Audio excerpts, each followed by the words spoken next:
Hi guys, and welcome to today's task. For today's task, I am actually setting the railing, which is the final step for our C of O for this house.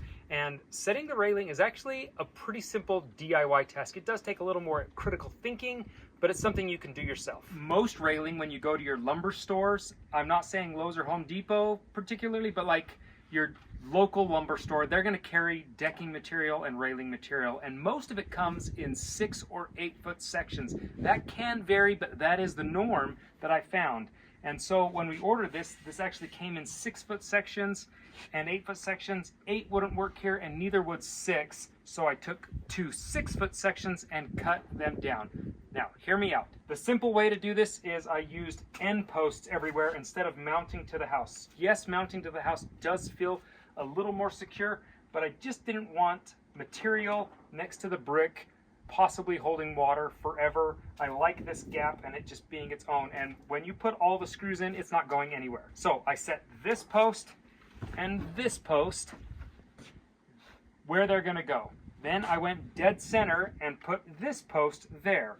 Then I took the 2 sides and just cut my measurements to length. Now here is the key to all railing that you've got to keep in mind, and then any dimension you use will make sense. You're really smart.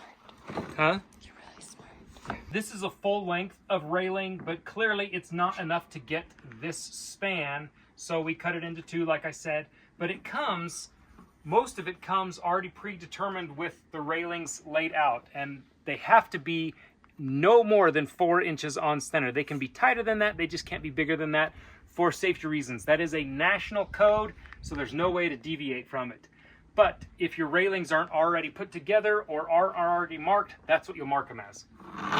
Most of them come this way, so what I did on this to keep my railings seem symmetrical within this, because I think most people's first thought is put this in line and then just cut it where I need it. But if you do that, you end up with a baluster right next to this, and then you have a bigger gap over there. So what I did was center it in between the two as best I could, and made sure that these dimensions matched. Coming off the railing, I was at 1.5 inches. Coming off this side, I'm at 1.5 inches, maybe 1 inch and 9/16. That's a pretty close match. And then I made my marks there, cut them, and then put them into place. That way when my balusters come up, they're symmetrical on either side so you don't see weird gaps. Your eye will catch that. This was the easy run to do because it's small. I can hold my tape very easily along here, kind of figure out where it's got to be. It was pretty cut and dry. The big runs are where it gets a little bit hairy. I knew when I went from this post to that post all the way down there, I knew I needed at least 6 different lengths of railing, or at least 5 point something, which tells me I've got to get into a 6th railing somewhere. So what I did was I put that post in its place, 2 inches off of the edge. This one is fixed 2 inches off of the edge, and I measured exactly in between, and then I divided that by 6 because I knew I needed at least 6 brackets to make up the length. Does that make sense to everybody? I'm hoping that does. Does that mean that whatever you divide the number and then that's how long your widths would be? You are correct, sir. Oh, okay. So I divided it by 6, and that dimension came out to 61.9. So I'm just gonna go 62 inches, that works. And to lay it out, I actually took my tape, put it to 62 inches. I did? Yeah, oh, there we go. 62 inches, and that puts me dead center on this post. But I didn't want to just take my word for it and just pray that I end up that down there. I went through and made my marks. Come. All the way down to make sure. This was the original mark. It didn't add up. So I had to redo the math, found that it's 62, ended up perfect. All the way down. And the telltale is if I take 62 inches and put it off that post, do I end up on this line? And I'm just about 1/8 of an inch off, maybe 3/32. Nobody's gonna see that. So our math is good. One thing I'm finding to be very useful is to have your pencil, obviously, but don't be scared to mark on this stuff. It will erase off, you can wipe it off.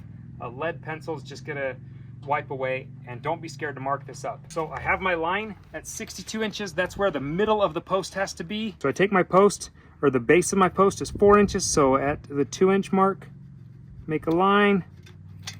I'm gonna do the same on the other side. Mostly so I can tell that I'm square. There we go.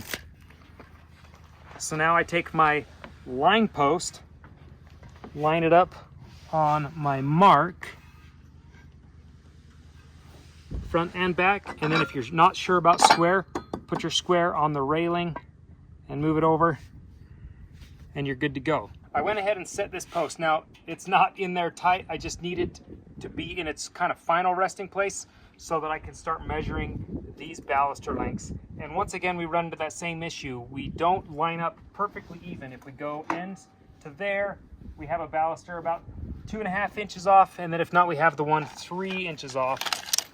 And all of these are within tolerance, but I just don't like the look of it. The idea of those not being even in your kind of plane of view bothers me. So something you can do is adjust these just a little bit. You can move this guy out just a little bit. So what that means is this won't be all the way back in against that, but that doesn't really matter. We're gonna be okay because there's little screws that go into the sides of it and hold it in place. But that does get us that 3 inches off right there, and then 3 inches off of there. So at this layout, that works really good. So I'll just make my mark. Most of the material you're going to find for these railing systems ends up being aluminum, and aluminum is cuttable. Is that a word? Is capable of being cut on your chop saw. So get your mark, use your chop saw.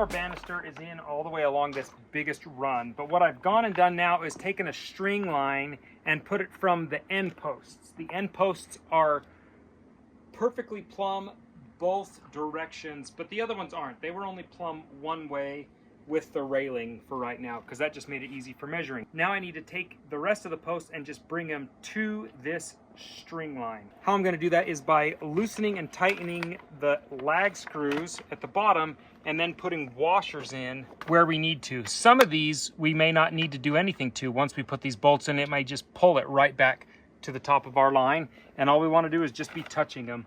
But some of them won't, and if they don't, you just put a little washer. And I did buy 3 different types of washers, mostly so I have 3 different thicknesses to work with, and then I can stack some of them, because maybe 2 of these is too thick, but 1 of these and 1 of the thinner fender washers might get me the right dimension I need.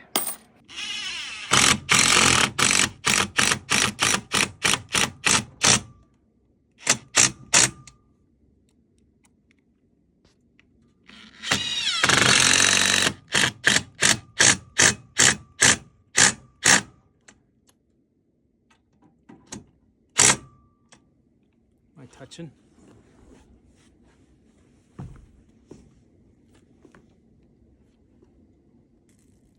Just touching. That's pretty good.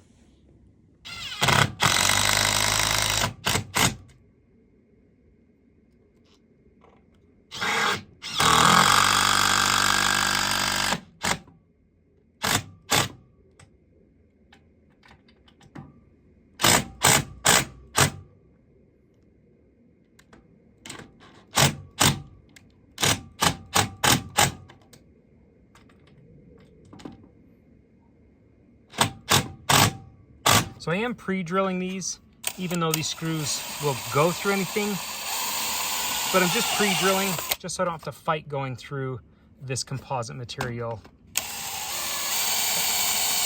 And something you really have to keep in mind is the manufacturer may say to hold this post off 2 inches, but you really have to just keep in mind, where do you have the most backing underneath this? I know that this entire set sits on a 6.5 inch beam. So really, if I'm anywhere within there, I know I'm going to get a good strong hold with my screws. If, for instance, you're putting it in a place that doesn't have good strong hold, you need to make sure you go and put a little extra backing underneath your balcony, like a 2x4, something so that this is seated all the way down, or else this post is not going to be very strong.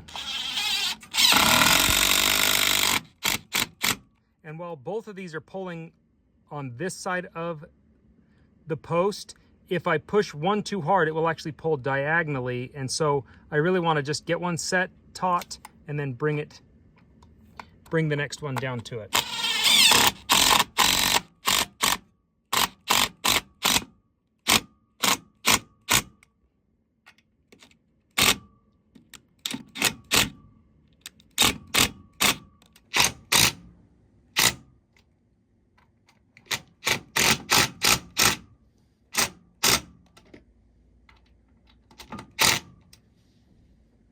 This post is the most out of whack. I mean, there's 1.5 inches of room there, and I did actually have to level this one this way with washers, so I'm hoping this will just pull right into place.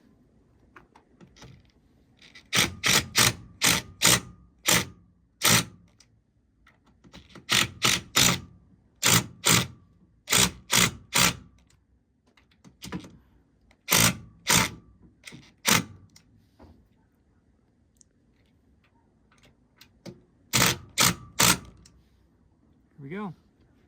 Joe, that's incredible.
trick how I tightened one side and it snapped these straight to the line. Well, it's not working on these ones because it's just too much of a turn to overcompensate for. So what you have to do now is tighten these ones down as far as they'll go to pull it in tight. But now I have to put some washers, and that's why I get a couple different dimensions, thickness, and you put it under the back side until it's touching. And then I tighten those back down to where it's at.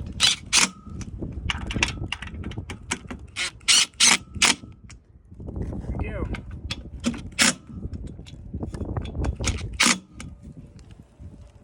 I could almost go another washer, I think a little one. I'm gonna go again.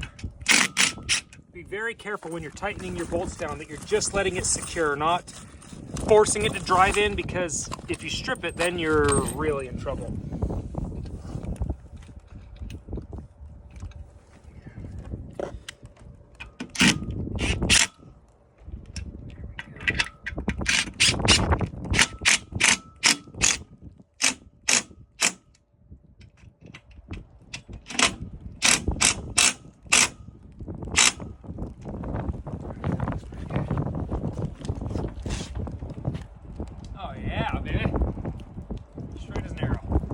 Well, you guys, it is rained for the past 2 days.